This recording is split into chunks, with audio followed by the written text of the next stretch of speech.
Welcome back to Takeout. Welcome to the Conversation Corner. Something big is happening. That was the title of an essay that has exploded on social media. It was written by a CEO of an AI company. His name is Matt Schumer. And he likens this current moment to February 2020, right before the start of COVID. Now, COVID and AI are not the same. But what he says is artificial intelligence is now unrecognizable. This is a quote from what existed even 6 months ago. And he urges everyone to prepare for its advancement, going on to write, quote, given what the latest models can do, the capability for massive disruption could be here by the end of this year. And that's the connection with COVID, just massive disruptions that people don't necessarily see coming. Nate Soares joins me now. He's coming to us from his hotel room at the Munich Security Conference, staying up late with us, and I appreciate that. He co-wrote, you might remember this because he was on the program before, a book called If Anyone Builds It, Everyone Dies, Why Superhuman AI Would Kill Us All. Nate, do you accept and agree with the central premise in Matt's essay? Something big is definitely happening.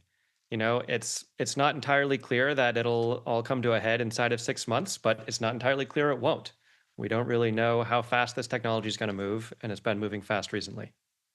And what Matt argued in this essay is that for the first time, OpenAI and Anthropic's new versions of their AI models coded themselves and taught themselves. If I have the language proper there.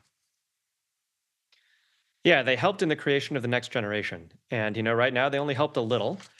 But if the AIs can start building quite a lot of the next generation of AIs, you're looking at the possibility of a feedback loop where one AI builds a smarter AI that builds a smarter AI. That could make things go very fast, much faster than people have any ability to handle.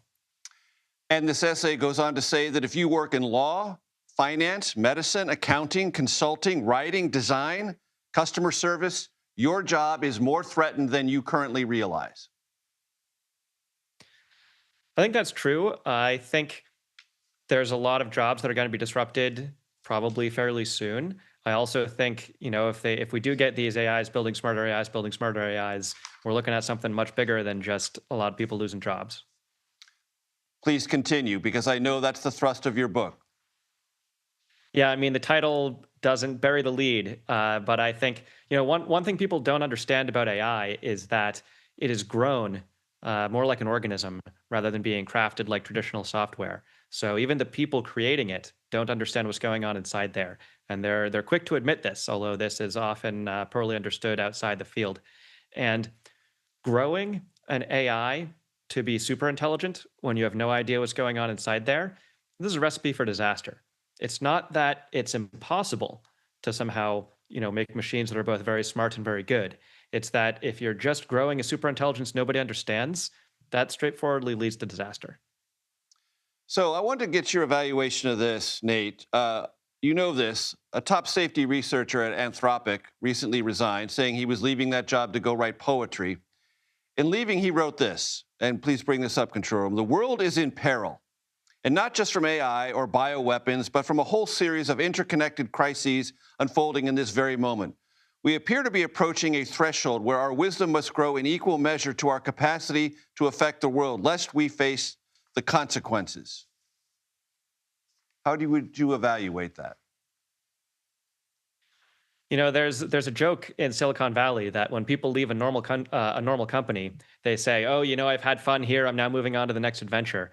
And when people leave an AI company, they say, you know, "Oh, I've stared into the abyss and like hug your family close. You know, I'm going to go write poetry, and we've got a lot of problems to face." Why is that? I mean, I think a lot of it is that the people building the AIs are spooked. No one knows better than they do that they have no idea what's going on inside these things. It's a scary time, and you know, I think people building the AIs know it best.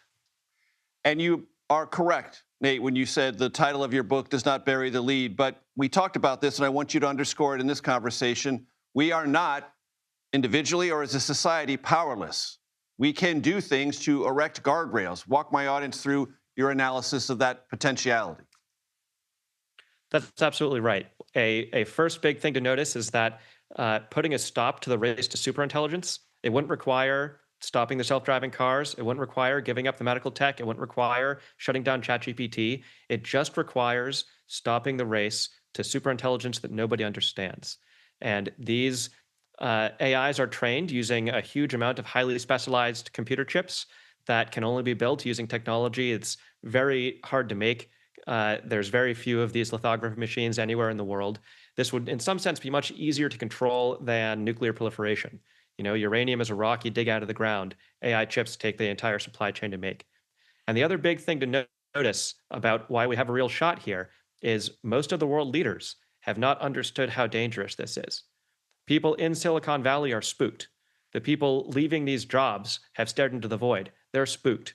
People in DC, they still sort of think that AI is just, you know, something that's going to automate art and make it harder to do education, which are real issues, but they're not spooked. They're not seeing this huge danger. And I think it would be very foolish to give up on stopping it before our leaders have even noticed the problem. You're at the Munich Security Conference, I'm sure, for a reason. What is the tenor and tone of the conversation, if there's any there, in this space? You know, they invited me to give some remarks, which is progress. I think they still aren't quite grappling with the possibility of AIs that are much smarter than any human. Or at least they're not grappling out loud. But there have been a few people at this conference who have noticed me and recognized me and confided in me that they like the book and that they're worried themselves. And then once their turn to speak, they say, you know, platitudes that don't really acknowledge the possibilities here. And you know, I know that they're worried. So it's good they invited me. It's, you know, there's at least one person here talking about these issues, and I think the tides are maybe starting to change. Nate, I appreciate your expertise. I appreciate you staying up and your availability. This show will constantly be peering into this, whatever it is, abyss, void, potential, I'm not sure, but we'll turn to you many times to help us understand where we are and where we might be heading. Nate Soares, thank you so very much. Thanks for having me.